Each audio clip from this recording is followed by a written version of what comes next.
ప్రియ శ్రోతలు, మీ బైబిళ్లు తెరవండి. ఈ రోజు మన పాఠం 2 కొరింథీ పత్రిక 5వ అధ్యాయం 1 నుండి 10వ వచనం వరకు. సావధానంగా ఏకాగ్రతతో వినండి. పౌలు కొరింథు సంఘానికి ఉత్తరం రాస్తూ అన్నాడు, భూమి మీద మన గుడారమైన ఈ నివాసము శిథిలమైపోయిన చేతి పనిగాక దేవుని చేత కట్టబడినది నిత్యమైనది అయిన నివాసము పరలోకమందు మనకు ఉన్నదని ఎరుగుదుము. మనము దిగంబరులము కాక వస్త్రము ధరించుకొనిన వారముగా కనపడతాము. కాబట్టి పరలోకము నుండి వచ్చే మన నివాసము దీనిపైన ధరించుకోవడానికి అపేక్షిస్తూ దీనిలో మూలుగుతున్నాము. ఈ గుడారములో ఉన్న మనము భారము మోసుకుంటూ మూలుగుతున్నాము. ఇది తీసివేయాలని కాదుగాని మత్యమైనది జీవము చేత మింగివేయబడేటట్లు ఆ నివాసమును దీనిపైన ధరించుకొనగోరుతున్నాము. దీని నిమిత్తము మనలను సిద్ధపరచినవాడు దేవుడే. ఆయన తన ఆత్మ అనే సంచకరువును మనకనుగ్రహించి ఉన్నాడు. వెలిచూపు వలన కాక విశ్వాసము వల్లనే నడుచుకుంటున్నాము గనుక ఈ దేహములో నివసిస్తున్నంత కాలము ప్రభువుకు దూరముగా ఉన్నామని ఎరిగి ఉండి కూడా ఎల్లప్పుడూ ధైర్యము గలవారమై ఉన్నాము. ఇట్లు ధైర్యము కలిగి ఈ దేహమును విడిచిపెట్టి ప్రభువు వద్ద నివసించడానికి ఇష్టపడుతున్నాము. కావున దేహమునందున్నా దేహమును విడిచినా ఆయనకు ఇష్టలమై ఉండాలని మిగుల అపేక్షిస్తున్నాము. ఎందుకనగా తాను జరిగించిన క్రియల చొప్పున అవి మంచివైనా సరే చెడ్డవైనా సరే దేహముతో జరిగించిన వాటి ఫలమును ప్రతివాడు పొందునట్లు మనమందరము క్రీస్తు న్యాయపీఠము ఎదుట ప్రత్యక్షము కావాలి. ప్రియ శ్రోతలు, వింటున్నారా? హతసాక్ష్యంలో కూడా దేవుని సేవకులకు ఎంతో ఆదరణ ఉంది. సేవ మహిమాన్వితమైనది. సేవలో ఎంతో ఆదరణ మనకు కలుగుతుందని 3వ అధ్యాయంలో చెప్పబడింది. ముసుకులేని ముఖంతో క్రీస్తును చూచి క్రీస్తు సువార్తను ప్రకటిస్తున్నామంటే మనకెంతో ఆదరణ ఉంది. క్రీస్తు కోసం సేవ చేస్తూ శ్రమల్లో జీవించటం కంటే ఆనందం ఇంకేమున్నది? 4వ అధ్యాయంలో సేవలోని శ్రమలలో ఆదరణను పౌలు ఎత్తి చూపాడు. హతసాక్ష్యంలోని ఆదరణను పౌలు 5వ అధ్యాయంలో మన కండ్లకు కట్టినట్లు చూపుతున్నాడు. ఈ భౌతిక శరీరం ఒక గుడారం. ఇది శిథిలమై గతించిపోయినా ఇంతకంటే గొప్పది మానవ హస్తకృతము కానిది అయిన గుడారమును ధరించుకోబోతున్నాము. పరిశుద్ధాత్మ మనకిది బయలుపరిచాడు గనుక మనము ఎరుగుదుము. పాత నిబంధనలోని సాక్ష్యపు గుడారం అరణ్య ప్రయాణంలో ఇశ్రాయేలీయులకు మోషే తయారు చేయించి ఇచ్చాడు. అయితే ఇక్కడ పౌలు తాత్కాలికమైన దేహం అనటం లేదు, మనకు నిత్యత్వంలో కొత్త శరీరం వస్తుందని అంటున్నాడు. ఈ భౌతిక శరీరం సంగతేమిటి? బాహ్య పురుషుడు బలహీనుడవుతూ ఉంటే అంతరంగ పురుషుడు దినదినము నూతనపరచబడుతున్నాడు. ఈ సంగతి 4వ అధ్యాయంలో పౌలు చర్చించాడు. మనిషి చనిపోతే అతని శరీరం మిగిలిపోతుంది. అతడు విశ్వాసి అయితే ప్రభువు దగ్గరికి పైకి వెళ్లిపోతాడు. నీ శరీరం పోయినా నీ శరీరం ఇక్కడే పాతేయబడుతుంది. దృశ్యమైనవి అనిత్యమైనవి. అసలు మనిషిని కాదు, అతని శరీరాన్ని, అతడు నివసించే గుడారాన్ని మనం చూస్తామంతే. ఈ గుడారం రాను రాను పాతదైపోతోంది.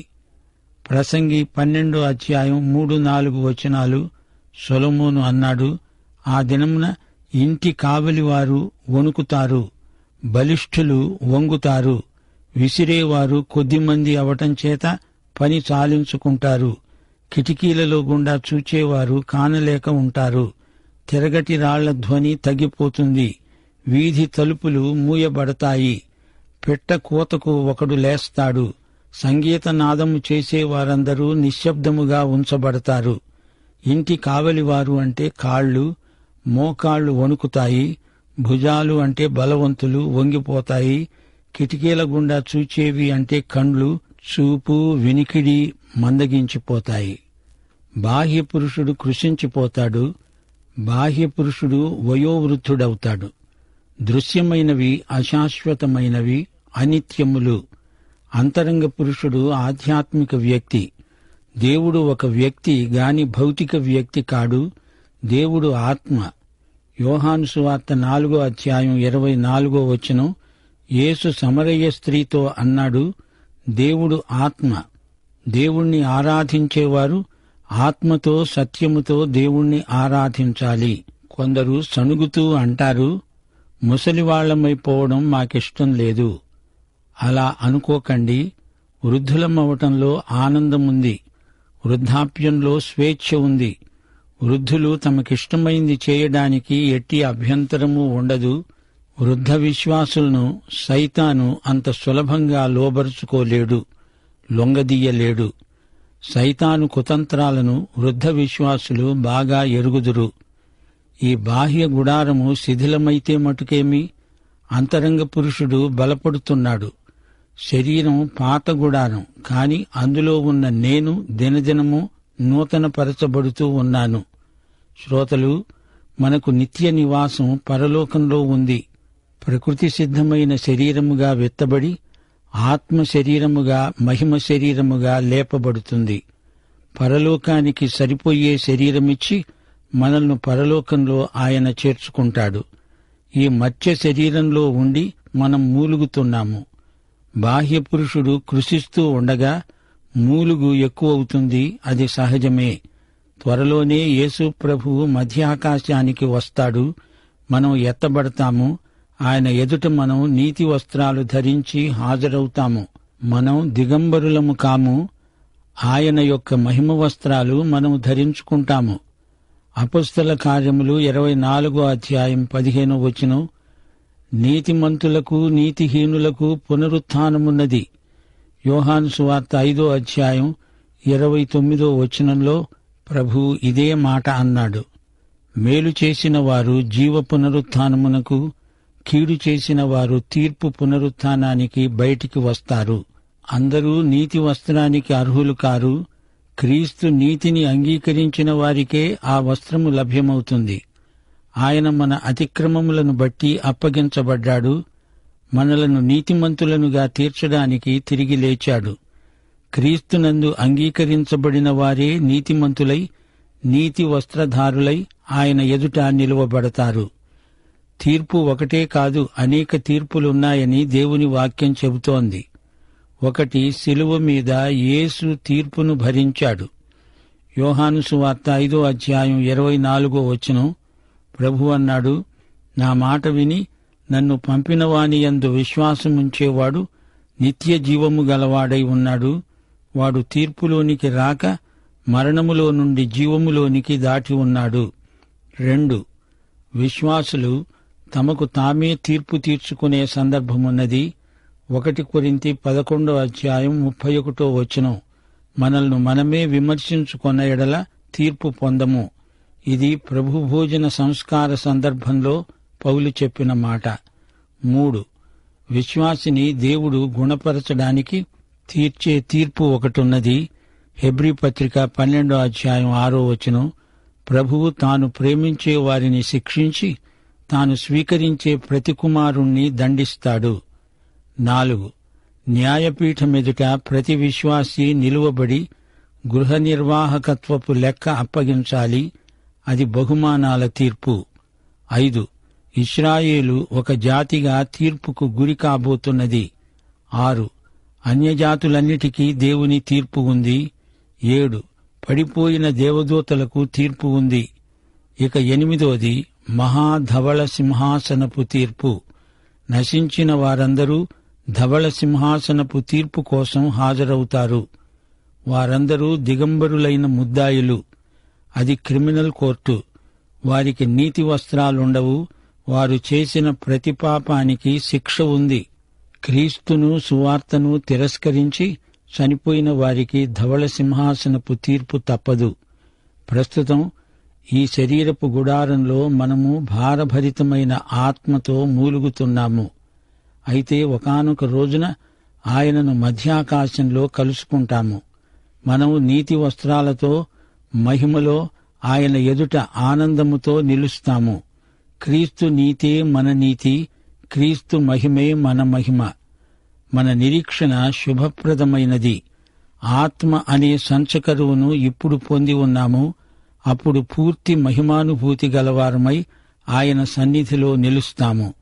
ఈ బలహీనమైన గుడారంలో ఉన్నామే కాని పరిశుద్ధాత్మ అనే బయానాను స్వీకరించి ఉన్నాము.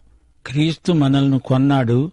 మనలో ఉన్న పరిశుద్ధాత్మే దేవుడు మనకు చెల్లించిన బయాన. ఈ పాత కొంపను ఖాళీ చేసి త్వరలో ఒకానొక రోజున వెళ్లిపోతాము, ఎత్తబడతాము, ప్రభువును కలుసుకుంటాము. మనకు మహోజ్వలమైన భవిష్యత్తు ఉన్నది.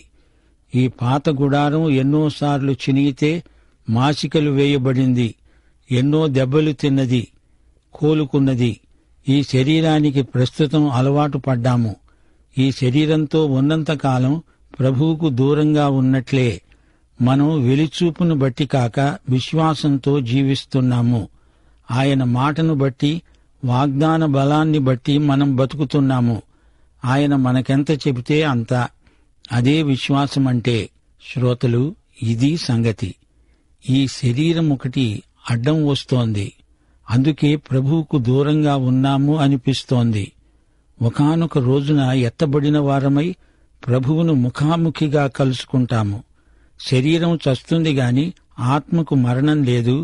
ఆత్మ శరీరాన్ని విడిచి ప్రభువు వద్దకే వెళ్లిపోతుంది. చనిపోయేది, పెద్ద నిద్రపోయేది శరీరమే. ప్రభువు వచ్చి నిద్రలేపుతాడు. ఈ శరీరం మార్పు చెందుతుంది. కొంతమంది ప్రభువు వచ్చేటప్పటికి బతికే ఉంటారు. వారి శరీరాలు ఆ పళాన మార్పు చెందుతాయి. 1 కొరింథీ 15:51 నుండి 53 వరకు ఇదే సత్యం ప్రస్తావించబడింది. మనమందరము నిద్రించము గాని నిమిషములో, ఒక రెప్పపాటున మనమందరము మార్పు చెందుతాము. క్షయమైన ఈ శరీరము అక్షయతను ధరించుకోవలసి ఉన్నది. మర్త్యమైన ఈ శరీరము అమర్త్యతను ధరించుకోవలసి ఉన్నది.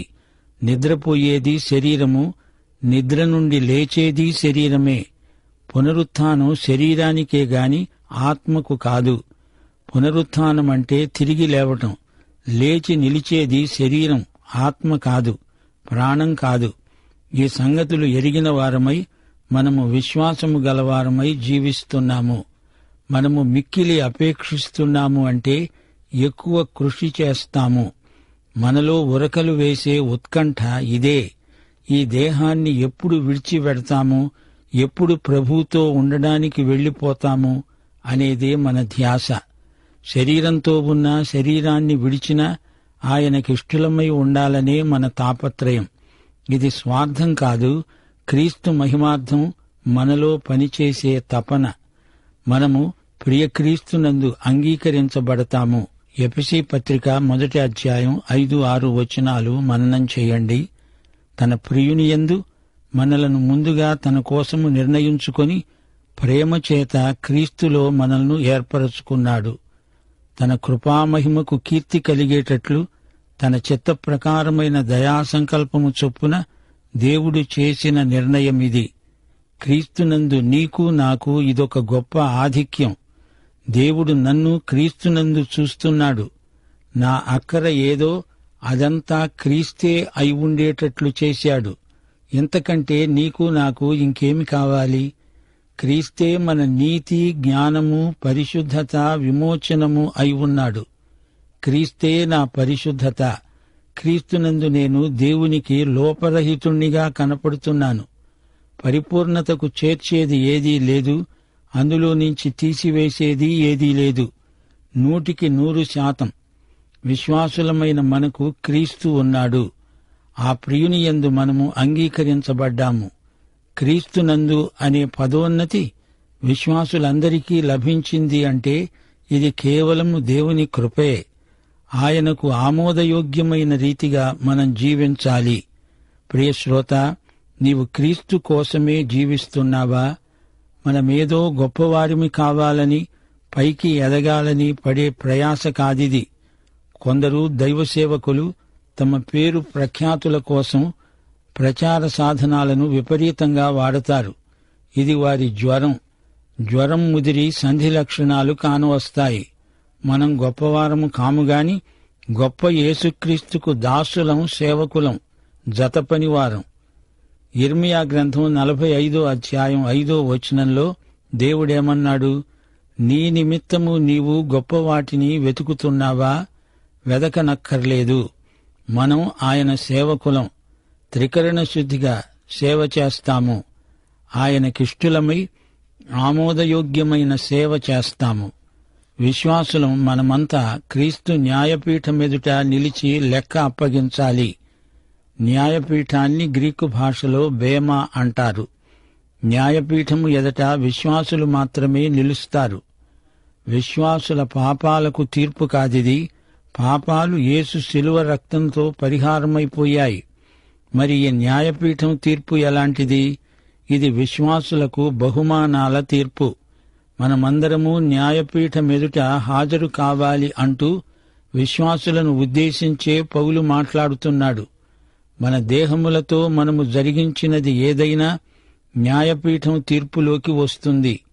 ఈ పాత శరీరాలు అప్పుడు మనకుండవు గాని ఇక్కడ ఉండగా ఈ శరీరాలలో ఉండి మనం ఏమేమి చేశామో అదంతా విమర్శకు గురి అవుతుంది. విశ్వాసి బతుకంతా బేమా తీర్పులోకి వస్తుంది. ప్రతిదానికి మనము లెక్క అప్పగించక తప్పదు. ఫిలిప్పీ పత్రిక 1 అధ్యాయం 21 వచనంలో పౌలు అన్న మాటలు ఎంతో అర్థవంతమైనవి. నా మటుకైతే బ్రతకడం క్రీస్తే, చావైతే లాభం. ఇప్పుడే వెళ్లిపోయి క్రీస్తుతో ఉండాలనే ఆశ నాకుంది. అదే సమయంలో ఇక్కడే ఉండి ఫిలిప్పీ సంఘస్థులకు వాక్య పరిచర్య చెయ్యాలని ఉంది. ఈ రెండు భావనల మధ్య ఇరుకునబడి ఉన్నాను అంటున్నాడు పౌలు. ఇలాంటి ఇరుకు పరిస్థితి ఎప్పుడో ఒకప్పుడు దైవ సేవకులకు తటస్థిస్తుంది. ఇక్కడే ఇంకా కొంతకాలముండి యేసు ప్రభువుకు ఆమోదయోగ్యమైన సేవ చెయ్యాలని ఆశిస్తున్నాడు.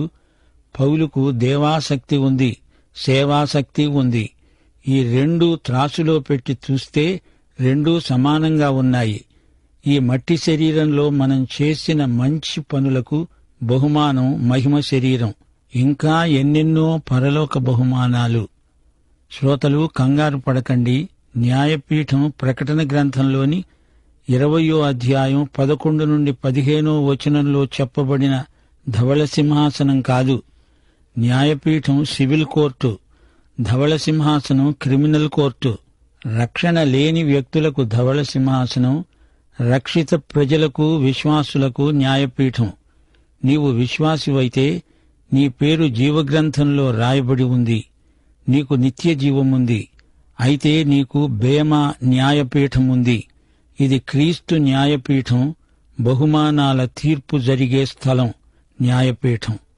మన ఉత్తమ సేవకు గొప్ప ప్రేరకం. ప్రభువు నిన్ను నన్ను ఉద్దేశించి, భళా మంచి దాసుడా, శ్రేష్టమైన నాణ్యమైన సేవ చేశావు, ఇదిగో నీకు బహుమానం అని చెబితే మనకెంత ఆనందం. ఈ శరీరం మత్యమైంది. పరలోకానికి వెళ్లేటప్పుడు పరలోకానికి తగిన శరీరం, మహిమ శరీరం మనకు వస్తుంది. నిత్యత్వంలోకి మహాప్రస్థానం మనకుంది. అక్కడ అవ్యక్తమైన ఉనికి కాదు, చైతన్యవంతమైన స్ఫూర్తి. ఇక్కడ ఉన్నప్పుడు మాత్రం మనకేం తక్కువైంది? పరిశుద్ధాత్మ సంచకరువును దేవుడిచ్చాడు. రాబోయే మహాజీవితానికి మొదటి వాయిదా చెల్లింపే పరిశుద్ధాత్మ. నిత్యజీవాన్ని ఇక్కడే మచ్చుకు రుచి చూపిస్తున్నాడు. ఒక విధంగా చూస్తే విశ్వాసి ఒకే సమయంలో రెండు లోకాల్లో జీవిస్తున్నాడు. ఇక్కడ మన శరీరంతో ఇప్పుడున్నాము, అప్పుడు అక్కడ మహిమ శరీరాలతో నిత్యత్వం గడుపుతాము. రెండందాలా మనం ధన్యులం. మనం మహిమ దిశగా వెడుతున్నాము. అయితే మహిమ ప్రవేశానికి ముందు బేమా న్యాయపీఠపు తీర్పున్నది. విశ్వాసులం మనమంతా క్రీస్తు న్యాయపీఠం ఎదుట మన లెక్కలు అప్పగించాలి. ఇక్కడి మన జీవిత విధానం నిత్యత్వంలో మనం పొందబోయే బహుమానాలకు ఆధారం. దేవుడు రక్షించేది మన శరీరాన్ని, జీవమును, ఆత్మను. ఫిలిప్పీ పత్రిక 3వ అధ్యాయం 20 నుండి 21 వచనం వరకు మన పౌరస్థితి పరలోకమందున్నది. అక్కడ నుండి ప్రభువైన యేసుక్రీస్తు అను రక్షకుని కోసం కనిపెట్టుకుని ఉన్నాము. ఆయన మన దీన శరీరమును తన మహిమగల శరీరమునకు సమరూపము గలదానిగా మారుస్తాడు. 1 యోహాను 3:1-2 ప్రియులారా, ఇప్పుడు మనము దేవుని పిల్లలమై ఉన్నాము. ఆయన ప్రత్యక్షమైనప్పుడు ఆయన ఉన్నట్లుగానే ఆయనను చూస్తాము గనుక ఆయనను పోలి ఉంటాము. దేవుని బిడ్డలు తప్పక పరలోకానికే వెడతారు అనడానికి హామీగా దేవుడు మనకు పరిశుద్ధాత్మ అనే సంచకరువునిచ్చాడు. ప్రియశ్రోత, నీవీ యేసు ప్రభువును నీ స్వంత రక్షకుడుగా అంగీకరించావా? అయితే ఈ పాఠం నీకోసమే. ప్రభు అయిన యేసుక్రీస్తు వారి దివ్యకృప, తండ్రి అయిన దేవుని పరమప్రేమ, పరిశుద్ధాత్మ యొక్క అన్యోన్య సహవాసము మనకందరికీ సదాకాలము తోడై ఉండునుగాక. ఆమేన్.